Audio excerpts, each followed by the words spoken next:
just love that idea of lying down in the green. And you know, I was thinking about this talk and thinking about this idea of hurrying, because you know, I'm a hurrier, kind of.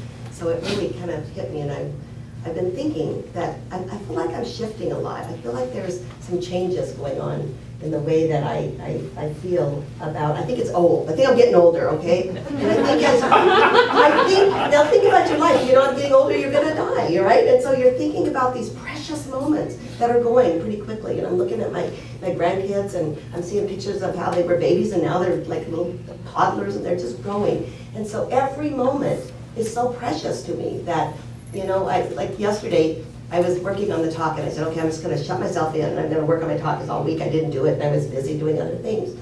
And then Lily, my little 4-year-old, comes up, knocks on the door and said, can we go outside and play motorboat? You know, and do you guys ever play motorboat before? You hold hands like this, and you turn around and go, motorboat, motorboat, go so slow. Motorboat, motorboat, go so fast. Motorboat, motorboat, step on the gas. And then I swing her all around, and she flies, and I flew, and we laid down, and I said, okay, this is how I'm going to spend the day. I'll worry about the talk later. So we did. It was so fun. I just remembered that as you were talking about that. That is the present moment. It felt so good just to do that with her, you know, instead of, and I actually made a commitment. Usually I'd be thinking, okay, I got to get booked on this talk. I've got to do this. And I didn't do that. I said, you know what? I made the commitment. I'm not going to do that. I'm just going to play. And we played, and Eden came out, and he said, can we play 2-square? So we played 2-square. We both put on roller skates, because now we roller skate. We roller skated all around. It was an incredible day. It was an incredible day. And I tell you that those moments are so precious, and they go so quickly, and we all know it. And I'm reminded when I was, gosh, I must have been in college, and I was with my grandma. And I said to my grandma, oh, I just wish this time, I think I was doing finals, I can't remember, but I wish this time would get over. And I remember she said to me, oh, Glenda, you know, don't wish your life away. It goes so quickly. And that time went quickly. She was right. And I can remember going through this painful, painful divorce. She's like, we were married to the same man or something. I went through this incredibly painful divorce. And I can remember at the time saying, I can't wait till it's over, till this whole period of my life is completely over, and I'm like doing something else. And sure enough, that period of my life was over. And I don't think that anymore. You know, I don't think, I wish this would be over. You know, every moment, even if it's painful, I've learned to be able to live in that moment. And if I have to learn from what's happened, I learn. And if it's joyful, I take it in. I'm starting to do that. And I'm finding that, you know, life will be over, you know? And the more that it's a precious gift, that you're here by no accident. So whatever is going on in your life, if it's wonderful, hurrah. If it's not, that's okay, because a moment will be done. So living in the moment is what we're talking about here, is that we don't have to hurry and chase something else, because the moment is life. You know, the Buddha said that life is a sea, because it's always moving. You know, it's a sea, it's always moving. And every moment is so darn precious that you've heard us here talk about the 5 givens of life. I think David Rico wrote the book of, you know, there's 5 things that you have to say yes to in life because they're going to happen. And one of them is everything changes and ends. Everything ends. And so this moment that we're in, this moment will never be the same again. You know, you won't be sitting, well, you will be sitting right where you are, but you won't be hearing exactly the same thing. You know, you won't be feeling the same thought. You'll be a different. See, every moment is different, we change. And so it's important that we don't hurry. We don't hurry through the moment, that we learn the lessons and be at peace.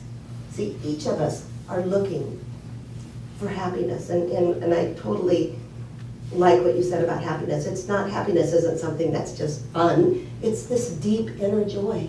It's this deep, unhurried love inside of us. It's this overwhelming connection with people.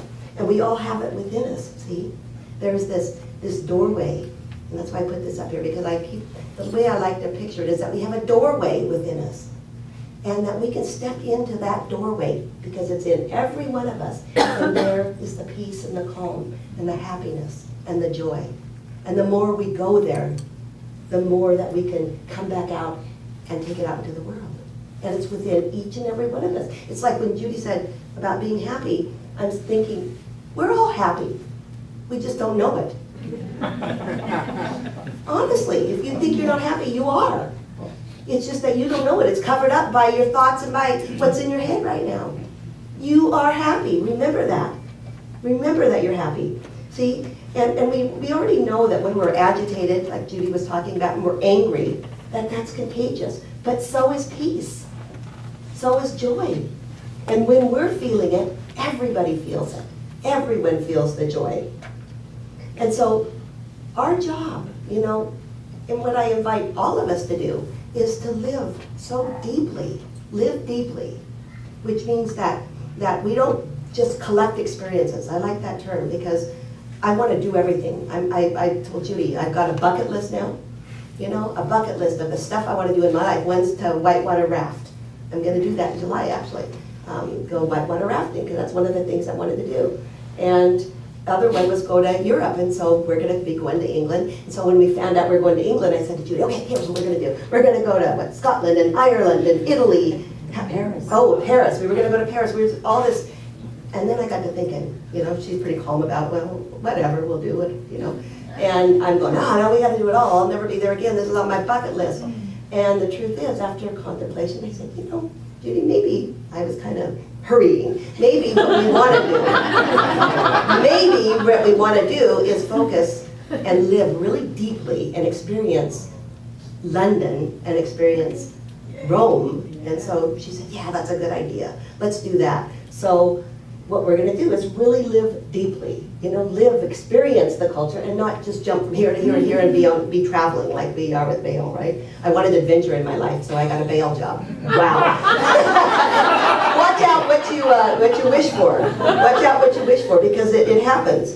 So we have to look, where we put our energy, don't we? I mean, the truth is that, I'm full of a lot of energy, and I have to watch where it goes, because I love what, I'm reading a book by Esseron, and what he says is that, man, our energy, it's crazy. He said that we can take it everywhere, that it has two characteristics: hurry and worry. Hurry and worry. You can tell.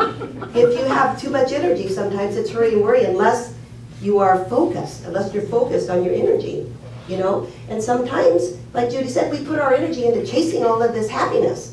We try to find it in relationships. I got to have this relationship or I won't be happy. I got to do this activity. I got to whitewater raft. I got to go to England or I'm not going to be happy. And the truth is, when you open the door, right inside, you open the door to yourself, you find the gap there that has everything that you ever needed. And that's the peace and the love and the joy that is already bubbling over. And it's always within us. It's not out there in an experience or in another person. It's not in another person. It's here. And that's a huge thing to get, that we don't have to run out, to get everything. Thoreau said, I love what Thoreau said. He says, it's not enough to be busy. He said, what are you busy about? What are you busy about? Have you ever got to the end of the day and you went to bed at night and you tried to remember what you did and you were so busy and you don't even know what you did that day? You don't even know. You can't even think, it's like, I don't even know, the day's gone. And it's because we weren't present. We weren't present through the day. We can't even tell you exactly, the experience that we had, because we were in our mind so much. We were in our mind so much. So the truth is that we are hurried, not really even so much because we're doing so much, but it's because we got our mind running a mile a minute, don't we? We worry. We're thinking. We think. We're thinking 60 thoughts a minute usually, or more. Did you know that? 60 thoughts. And with meditation and with this slowing down of life, we open this space. When we step through, we can get it to 50, to 40, to 30. And as we start to lessen the amount of thoughts, then the space opens inside of us. This openness, this spaciousness opens inside of our heart. And when we're there, we can let others in. We're at peace. We're not so much in our head, and it's not all about us. It's about compassion. It's about opening it, your heart to other people and loving yourself. That's the beauty of the moment, of letting go of all the thoughts and being in the moment. It's your mind slows down. your mind slows down. Between every thought, there's a gap. I think Wayne Dyer wrote the book, The Gap, is the gap between thoughts. But what happens is, I was thinking about it on my way here, is that our thoughts like tailgate each other, right? You know how they tell you when you're driving to 5 car lengths behind, you know? And that's kind of like our mind, you know? Should be car lengths behind. Every thought should be 5 car lengths behind the next thought. You know? Instead of right after one another, they go like this, bang, bang, bang. That's how we think. We tailgate. Stop tailgating. Stop tailgating. I love that. And I love what Buddha said. This is interesting. I'll close here in a minute. But Buddha said he was a great teacher, and he had students all over him. They were coming up to him all the time, asking him questions, and they complained to him. And what they said is, "Oh, something is always upsetting me, or someone is always upsetting me." And he says, "No, no one is upsetting you, and no thing is upsetting you. What is happening is you are upsettable." Don't be upsettable. That was his answer to him. Don't be upsettable. So I ask you, are you upsettable? We don't have to be upsettable. He says that if you are 100% present or 100% mindful, you will be 100% alive. Wow. So if you're not living fully. If we're not present, we're not living fully. As our mind slows down and we create the space, we step into that door of joy, of love. The Upanishads are the sacred texts of India. I think they're my favorite readings, and I love them. And what they say is that the joy that we get from stepping through that door, from knowing ourselves, the joy we get is 1,000,000 times greater than the joy that any worldly pleasure can give us. Just think, just by knowing who you are, by knowing the incredible love and the power that you have inside of you. That's who you are. You are happiness. You are happiness. You just don't know it. You just don't know it. And that's the invitation here, is to go beyond the door. Step into the door and find who you really are. That'll stop the hurry. That'll create the happiness. And out of this spaciousness grows compassion and love. And the Buddha said that a mind at peace is naturally full of love. It's naturally full of love. So the invitation is to slow down, to make life precious. Drop your head to your heart, slow down, and make every moment as precious as you can. And so my prayer today is to enter that doorway into your heart. Each one of you, drop to your heart and feel the moment is so precious. Thank you.